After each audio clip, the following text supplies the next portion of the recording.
Bonjour à tous, j'espère que vous allez bien. Bienvenue à ma chaîne Alam Katia Chanel. Aujourd'hui, j'ai décidé de vous présenter ma recette gratin de finois. On va la faire ensemble. C'est une recette qui n'est pas compliquée à faire. Elle est très facile et simple. Alors le jour d'aujourd'hui, on va faire deux recettes, ça veut dire deux gratins, gratin de pommes de terre, gratin de finois de pommes de terre, et le deuxième gratin c'est gratin de courgettes. Et pour cela on aura besoin de la première des choses 500 g de pommes de terre que j'ai fait bouillir dans l'eau. Je les ai lavées et j'ai fait bouillir moitié cuisson. Ça veut dire je ne l'ai pas fait cuire jusqu'au bout, une cuisson, non, c'est que la moitié, ça veut dire une dizaine de minutes. Je l'ai fait bouillir dans l'eau et puis j'ai arrêté, voilà la cuisson, je l'ai épluché et comme vous voyez là, voilà, je l'ai épluché, je l'ai nettoyé et maintenant je suis en train de la couper en rondelles. Voilà, j'ai déjà commencé à la couper. Alors, deuxième ingrédient, c'est le jambon de dinde ou le kasher, quand vous voulez. Ça, c'est ma touche personnelle. Alors, pour la troisième des choses, c'est de l'ail, de gousses d'ail pour le gratin de finois de pommes de terre. Après, on aura besoin de 20 centilitres de crème fraîche ou crème fraîche semi-épaisse. Après, on a besoin de persil, sel et noix de muscade. Après, pour la crème béchamel, on a besoin de 20 centilitres, une cuillère de beurre, et quoi d'autre, et puis fromage râpé. Voilà tout ce qu'on a besoin pour préparer notre gratin de finois. Alors tout d'abord, on commence par couper les patates. Voilà, je vais les couper, je vais continuer à les couper. Voilà, en rondelles, lamelles, mais pas très épaisses ni très fines. Faites attention seulement que ça ne se casse pas. Après, vous pouvez ne pas faire cuire les pommes de terre, vous les faites comme ça crues et il a une autre méthode à faire. Je la ferai la prochaine fois. Ça, c'est ma méthode qui est plus simple, plus facile. Et quand la pomme de terre elle est déjà à moitié cuite, ça ne demandera pas beaucoup de temps à la refaire cuire ou enfourner au four. Voilà, je vais terminer à couper mes pommes de terre comme ça. Et par la suite, on continue notre recette de pommes de terre qui est d'ailleurs délicieuse. Cette recette, tout le monde l'aime. Et quand vous voyez là, voilà, j'ai fini de couper mes pommes de terre et je prends mon plat. Alors dans le plat, au fond de plat, je vais gratter de l'ail. Voilà, il faut gratter le plat avec du l'ail. Et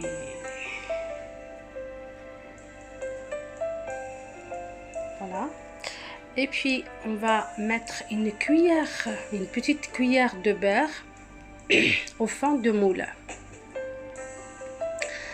Vous voyez, c'est une petite cuillère de beurre. On va étaler le beurre au fond du moule.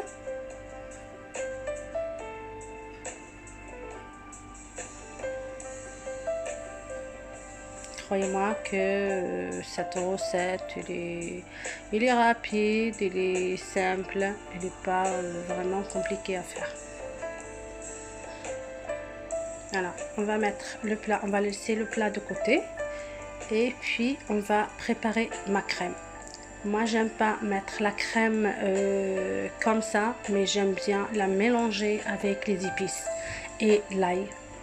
Voilà, tout d'abord, je commence par écraser 2 gousses d'ail. Voilà, je vais les écraser. Je vais mettre le deuxième. Voilà, 2 gousses d'ail, pas plus.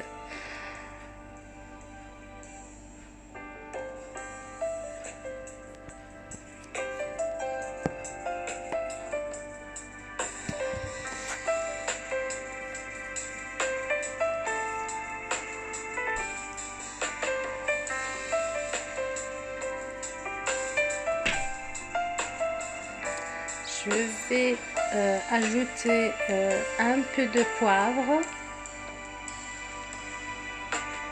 un peu de sel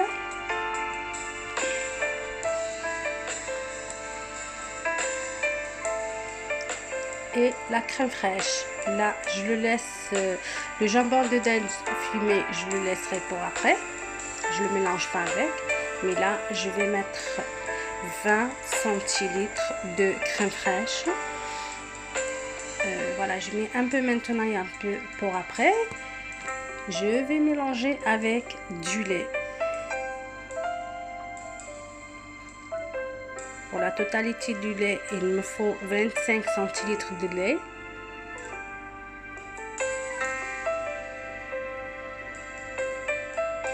Parce que j'ai la crème qui est épaisse, je vais l'alléger un peu avec du lait.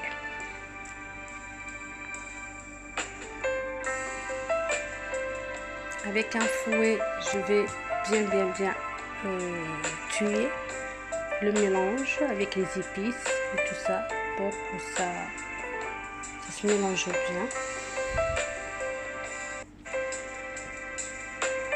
Et puis voilà, ma crème est prête. Je la garde devant moi et puis je prends mon plat et je commence à mettre les pommes de terre. Alors, je vais mettre les pommes de terre dans tout le plat.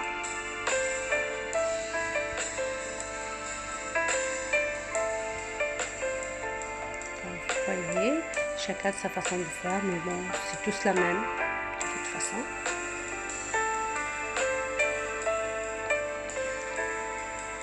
Après, je vais mettre un peu de crème, voilà, de la crème fraîche épaisse.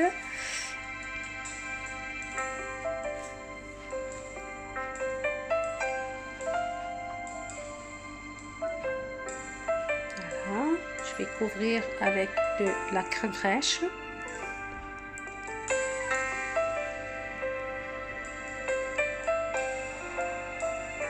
Et je vais ajouter le jambon de dinde.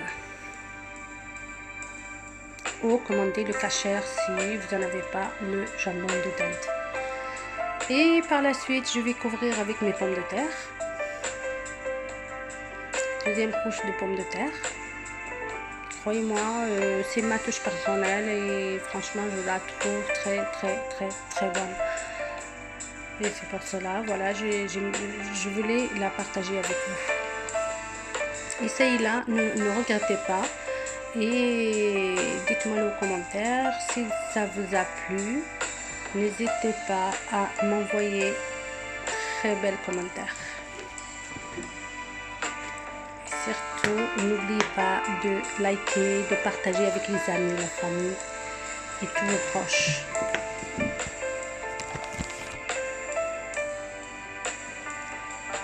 Une fois que j'ai mis toutes mes pommes de terre, et bien, je vais couvrir un peu avec la crème fraîche.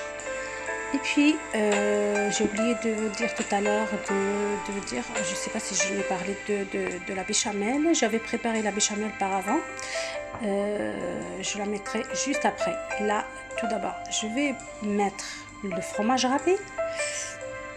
Je vais couvrir avec le fromage râpé. Et au-dessus du fromage, je vais mettre un peu de la béchamel. Pour ça adoucit le fromage et comme ça le fromage ne s'écrame pas avec le four quand il sera au four. Voilà, je vais bien couvrir avec de la béchamel. Et pour la béchamel, vous allez trouver les ingrédients de la béchamel, comment on prépare la béchamel, dans ma boîte. Je vais laisser les notes dans la boîte. Les inscriptions.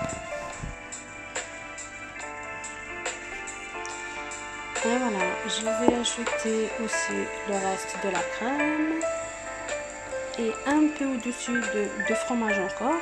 Je poudrer un petit peu de fromage au-dessus et la fournie et je la rentre au four.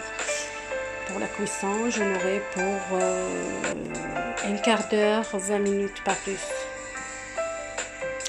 Et puis là, le four, je l'ai mis quand même à chauffer sur 200 degrés.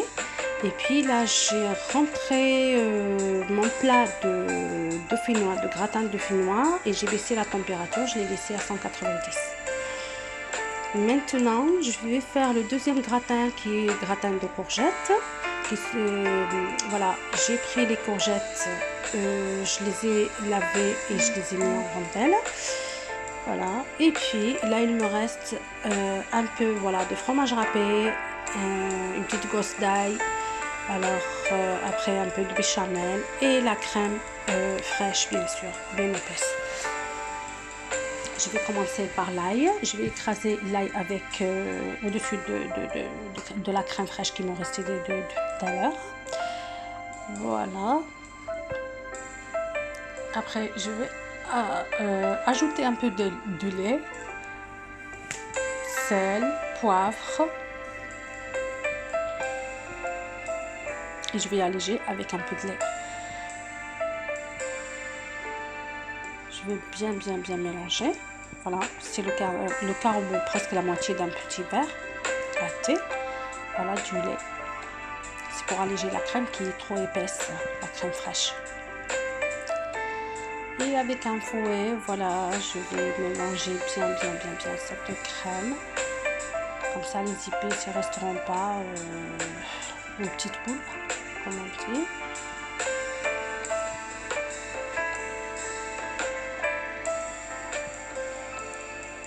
Et puis, je prends mon plat, pareil, que j'ai gratté d'ailleurs avec gousse d'ail, comme tout à l'heure. Je vais mettre un peu de crème. Voilà, au fond de plat, je vais mettre un peu de la crème fraîche. Et puis là, je vais commencer à mettre les courgettes, les rondelles de courgettes.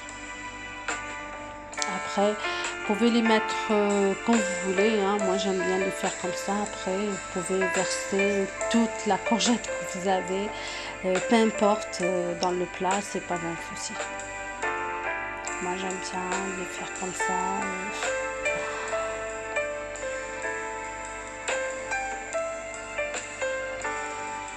Et voilà, je vais continuer. Je vais terminer toute ma quantité de courgettes que j'ai.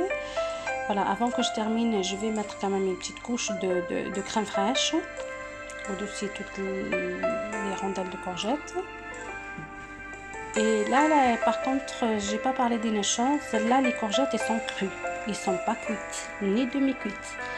Je les ai laissées crues. Et comme vous le savez, la courgette, elle n'est pas dure à faire la cuisson. Ça veut dire que ça prend pas beaucoup de temps, ça cuit vite et fait. J'en ai pour 20 minutes pour les courgettes, pour le gratin de courgettes, et ça y est, c'est cuit. Voilà, j'ai mis un peu de crème fraîche et puis je continue à couvrir avec le reste de courgettes. Là voilà, j'ai fini, je couvre encore avec de la crème fraîche qui me restait. Et puis là, par contre, je vais mettre un peu de béchamel, mais je ne vais pas mettre le fromage râpé. Pourquoi? Si on les met maintenant, le fromage il va se cramer et les courgettes ils vont pas être cuites. De préférence, là on va couvrir un peu avec de la béchamel, on va l'enfourner, voilà, à peu près 15 minutes, on va l'enfourner, et puis on la sort et on met encore le fromage, on la rentre 10 minutes et c'est suffisant pour faire fondre le fromage et continuer la dorer. Et voilà, et maintenant je vais sortir mon premier gratin. Ah non, pardon, là j'ai sorti quand même le gratin de courgettes qui est déjà passé à peu près 15 minutes. Là je la vois qu'il est bien cuite en la touchant avec le couteau ou la fourchette. Je l'ai touché, il est cuite. je vais ajouter le fromage râpé au-dessus.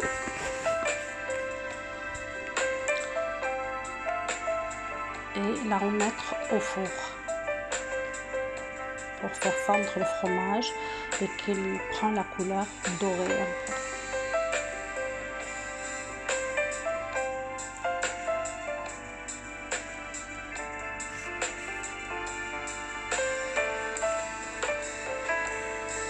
Je vais encore ajouter un peu de béchamel au-dessus, c'est seulement pour que la crème, pour que le fromage râpé ne s'écrame pas.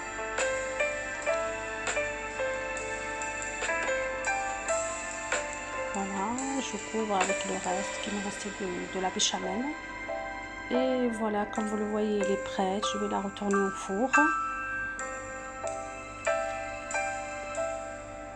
pendant 10 minutes. Et puis là, c'est prêt. Restez, ne partez pas. Et le voilà, le gratin de dauphinois, le gratin de pommes de terre.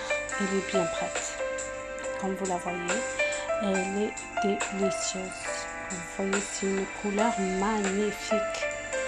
Voilà, ça me très régale. Voilà, le plat il est four. Je la laisse un peu refroidir. Je la mets de côté. Voilà, elle est vraiment délicieuse.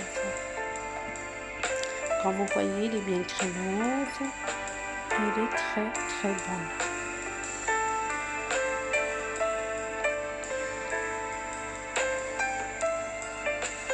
Voilà, alors voilà, ça va pas tarder. Je vais sortir aussi le gratin de courgettes et vous allez voir le résultat des deux. Et le voilà, j'ai sorti le gratin de courgettes et regardez comme c'est très bon. Les deux là sont magnifiques. Franchement, ils sont magnifiques. Vous voyez là, c'est le gratin de courgettes, il est très bon. Et c'est léger et c'est très bon. Moi j'aime ça. Voilà, j'espère qu'il vous a plu. J'espère que vous allez essayer quand même. J'espère que cette vidéo ça vous a plu.